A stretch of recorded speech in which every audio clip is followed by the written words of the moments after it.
السلام علیکم ورحمۃ اللہ وبرکاتہ۔ بسم اللہ الرحمن الرحیم۔ الحمدللہ وکفی وسلام علی عبادہ الذین اصطفی، اما بعد۔ اعوذ باللہ من الشیطان الرجیم، بسم اللہ الرحمن الرحیم۔ قال النبی صلی اللہ علیہ وسلم: من یرد اللہ خیرا یفقہہ فی الدین، او کما قال علیہ الصلاۃ والسلام۔ محترم بزرگوں اور دوستو، یہ ہم سب کے لیے بڑی سعادت کی بات ہے، بڑی خوشی کی بات ہے کہ اللہ تبارک و تعالیٰ نے ایسی جگہ پہ ہم لوگوں کو جمع ہونے کی توفیق دی جس کی اس حالات میں ضرورت ہے۔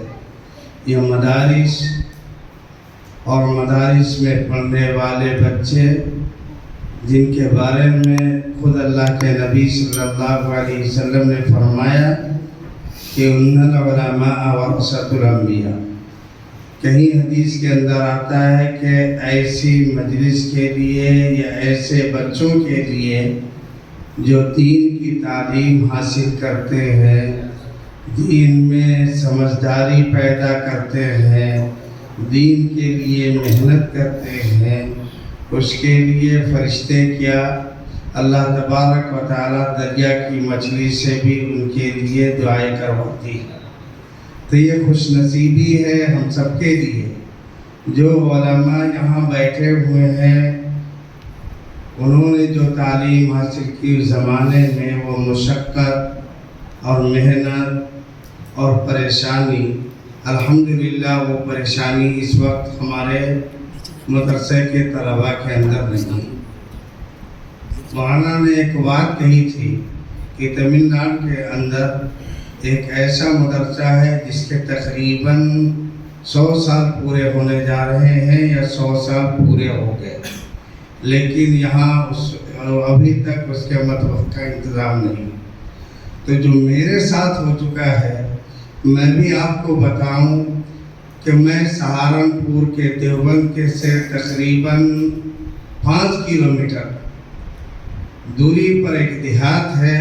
اس زمانے میں وہاں بھی کوئی مطبخ نہیں تھا، وہاں بھی بہار کے، یو پی کے مختلف علاقے کے بچے پڑھا کرتے تھے، اور گاؤں والے اپنے اپنے ذمے ایک بچے کے کھانے کا، ناشتے کا اپنا ذمہ داری لے لیتے، اور جو بڑے بچے ہوتے تھے ان کے لیے باقاعدہ محلے سے ہی کھانا آیا کرتا تھا۔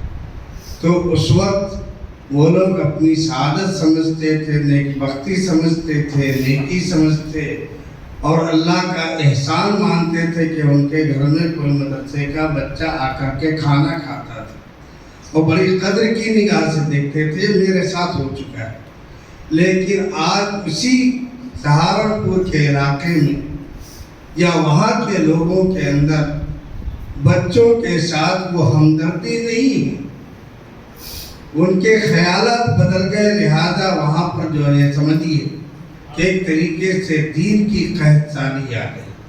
آج پوری دنیا کے اندر آپ دیکھیں، پوری دنیا کا ان کی بات میں کر رہا ہوں، تو کہیں ایسا نہیں ہے کہ جو دارالعلوم دیوبند کے فارغین آپ کو نہ مل جائے۔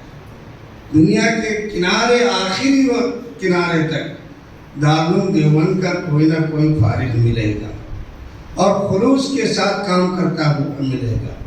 لیکن آج کے فارغین میں گراوٹ آ گئی ہے، آج کے حفاظ میں گراوٹ آئی گئی۔ سہولتیں تو مدرسوں کے اندر مدرسے والوں نے اپنے تئیں بہت اچھا کیا ہے۔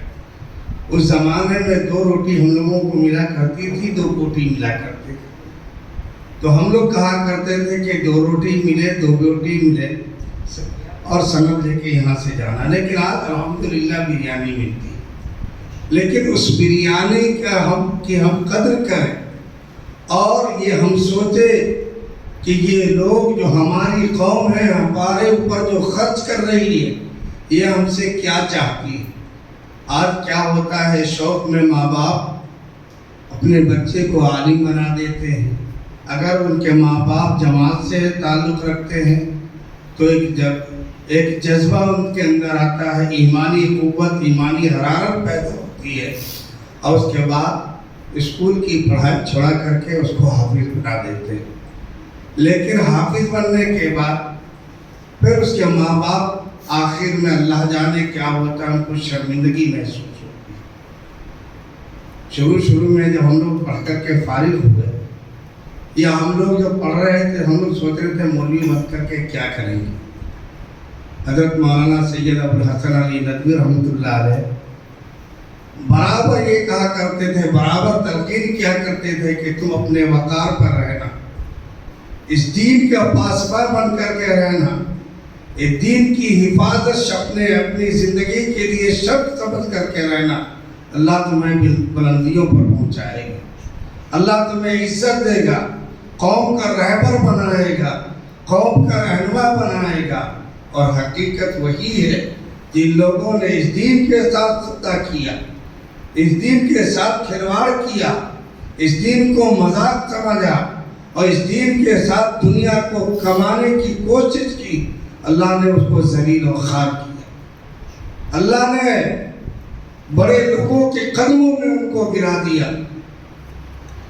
عالم تو ضرور ہے، لیکن ایسے عالم ہے کہ الف سے عالم ہے۔ تو یہ دین ہم سے کیا چاہتا ہے، ملت ہم سے کیا چاہتی ہے؟ اگر ہمارے دماغ میں یہ چیز آ جائے تو قوم بہت پیاسی ہے۔ یہ مدارس یہ نہ سمجھے کہ یہ طوفان جو آیا ہے کہ جہاں مسجد دیکھو وہاں شولنگ کا یہ کر دو، جہاں مسجد دیکھو وہاں مطلب کوئی نہ کوئی بدھ کے یہ کر دو، مدارس دیکھو، یہ پلانی ایک بات یاد رکھیے، یہ ہمارے عروج کا وقت ہے۔ جو عام طور پر آپ حضرت مولانا سجاد نعمانی رحمت صاحب سے سنتے تھے، یہ دین کے بلندی کا سبب ہے۔ جب بھی دین پر کوئی آج آیا ہے اور علماء نے کمان سنبھالی ہے، اللہ تبارک و تعالیٰ کی طرف سے دین پر مدد آئی اور دین کی مدد ہوئی ہے۔ یہ اس بات کا ثبوت ہے کہ انشاءاللہ ایک نہ ایک دن اس ہندوستان میں اس دین کا بول بالا ہوگا۔ یہ مدارس ہمارے لیے ایک بنیاد ہے۔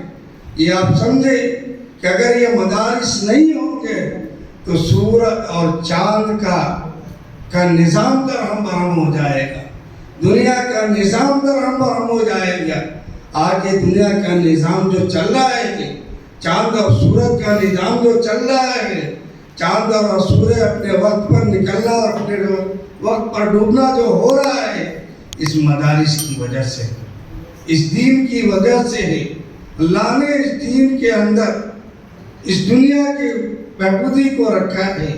اگر یہ دین ہماری زندگی میں یا اس دنیا کے اندر یہ مدارس نہ ہو، مدارس کا قیام نہ ہو، مدارس کی بنیاد نہ ہو، تو یقین جانیے کہ اگر مثال کے طور پر جو ہندوستان کے اس وقت حالات چل رہے ہیں، اب پورے مدرسوں کو ختم کر دیا جائے، پوری کتابوں کو ختم کر دیا جائے، میں کہتا ہوں تم اپنی مذہبی کتابوں کو بھی ختم کر دو، ہماری مذہبی کتابوں کو بھی ختم کر دو، لیکن اللہ کی شان ہے، اللہ کی بڑی کبریائی ہے، اس کا احسان ہے کہ ہم اللہ کے کلام کو بلائیں گے تو ہمارے ابھی جو ایک بچہ حافظ ہوا ہے، ماشاءاللہ یہ کھڑا ہو کر کے اور اللہ کے کلام کو پڑھتا ہوا سنائی دے گا۔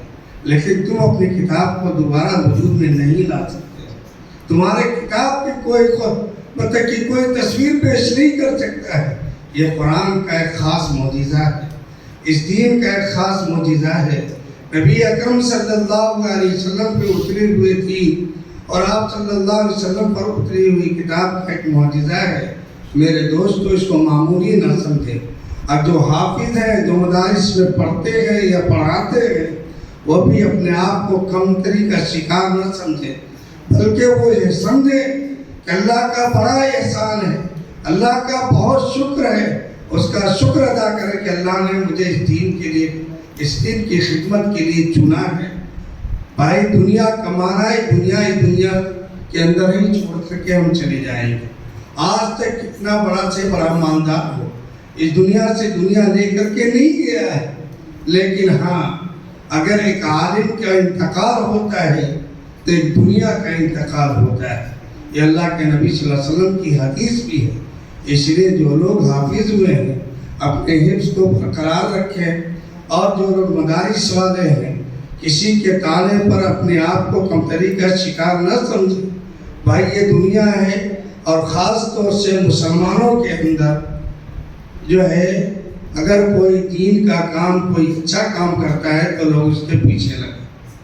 جیسے کہ مولانا نے ابھی بیان کیا کہ دین کے اندر حسد ہونا چاہیے، دین کے اندر آگے بڑھنے کی ہمارے اندر چاہت پیدا ہونا چاہیے، لیکن ہم کیا سوچتے ہیں کہ فلاں آدمی دولت میں آگے بڑھ رہا ہے، اس کی ٹانگ پکڑ کر کے کیسے کھینچے، عزت اسے مل رہی ہے، اس کو ذلیل خوار کیسا کرے۔ تو میرے دوستو ایک بات خوب غور سے سن لیں کہ جس کے ذہن کے اندر یہ چیزیں آتی ہے اس کی لڑائی ڈائریکٹ اللہ سے ہوتی ہے۔ اس لیے کہ عزت دینا کسی انسان کا کام نہیں ہے، کسی کو بلندی پر پہنچانا کسی کے یہ نہیں ہے، کسی کی ہمت نہیں ہے۔ اللہ نے اس کی قسمت کو، اس کی مقدر کو ایسا بنایا ہے کہ اللہ نے اس کو عزت دی ہے۔ اسی طریقے سے زمین کا بھی نصیب ہوتا ہے، اور وہ زمین جس پر مدارس قائم ہوتے ہیں، جس پر مساجد قائم ہوتے ہیں، جس پر دین کا کوئی حصہ پڑھایا جاتا ہے، دین کی تعلیم ہوتی ہے، وہ تمام مساجد تمام زمینوں پر رشک کرتے ہیں۔ اگر مثال کے طور پر آپ جنگل میں بیٹھ کر کے ایک حافظ قرآن کی تلاوت کرتا ہے تو وہ جنگل اس حافظ پر رشک کرتا ہے اور کہتا ہے، اور زمینوں سے کہتا ہے کہ دیکھو میرے اوپر اللہ کا کلام پڑھا جا رہا ہے، اللہ کا نیک بندہ بیٹھا ہو۔ تو یہ ہمارے لیے بڑی سعادت کی بات ہے، بڑی خوشی کی بات ہے۔ اللہ نے اپنا کلام ہمارے سینے میں دی، اور ہم نبی اکرم صلی اللہ علیہ وسلم کے وارث بنے، اور آپ صلی اللہ علیہ وسلم کے لائے ہوئے پیغام کو پہنچانا ہماری ذمہ داری بنے۔ اس لیے میرے دوستو، میرے بھائیوں، ہمیں حافظ کی بھی قدر کرنی چاہیے، اپنے علماء کی بھی قدر کرنی چاہیے، اپنے مدارس کی بھی قدر کرنی چاہیے، اپنی مسجد کے اماموں کی بھی قدر کریں گے تو انشاءاللہ اللہ ہمارے قدر بھی بڑھائے گا، ہماری عزت بھی بڑھائے گا، ہمیں بھی ہر طریقے سے ہماری مدد کرے گا، ہماری نصرت کرے گا۔ اور اگر ہم آپس میں یہی لڑتے رہے، یہی جھگڑتے رہے، تو پھر ہماری زندگیوں سے برکت جاتی رہے گی۔ ہم چاہے جتنا بھی کما لیں گے، ہماری رزق میں بھی برکت نہیں ہوگی، ہم پریشان ہی رہیں گے۔ اور اس کی مثال علماء حضرات دیکھنے میں تو یہ ہوتا ہے کہ 10,000 12,000 روپے 15,000 روپے کماتے ہیں، لیکن میں دعوے سے کہتا ہوں، میں خود چونکہ اس کا تجربے کار ہوں، میں بتا رہا ہوں، ابھی 2-3 سال پہلے لاک ڈاؤن میں کتنے اماموں کی بیچاروں کی تنخواہیں بند ہو گئی، بالو اور سیمنٹ کا کام کرنے پر، مزدوری کا کام کرنے پہ آ گئے، اور کتنوں کی موت ہو گئی۔ لیکن اللہ تبارک کہتا ہے نا کہ جو اللہ کا ہو گیا اللہ کا اس کا ہو گیا، من کان للہ کان اللہ۔ آپ اپنے وقار پر رہیں، دین کا سودا نہ کریں، کسی کے ہاں میں ہاں نہ ملائیں، دین کو دین سمجھ کر کے اللہ سے ڈرتے ہوئے، چاہے آپ کی مسجد کا سیکریٹری ہو، صدر ہو، یا آپ کے مسجد، آپ کے مدرسے کا محتمم ہو، حق اگر آتا ہے تو حق کہنے پہ چھوٹی مت۔ اس لیے اگر ہم چاپلوسی کریں گے اور چاپلوس بنیں گے تو ایسے علماء اللہ کو بالکل قابل قبول نہیں ہیں، اور ایسے علماء ایک نہ ایک دن ذلیل و خوار ہوتے ہیں۔ اللہ ہم سب کی حفاظت فرمائے اور ہمارے دین کی بھی حفاظت فرمائے۔ ہمیں سمجھ عطا فرمائے، اللہ ہم سب کی ہدایت نصیب فرمائے، اور دین پر آخری تک، آخر زندگی پر دین پر قائم رہنے کی اور دائم رہنے کی توفیق عطا فرمائے۔ وآخر دعوانا ان الحمد للہ رب العالمین۔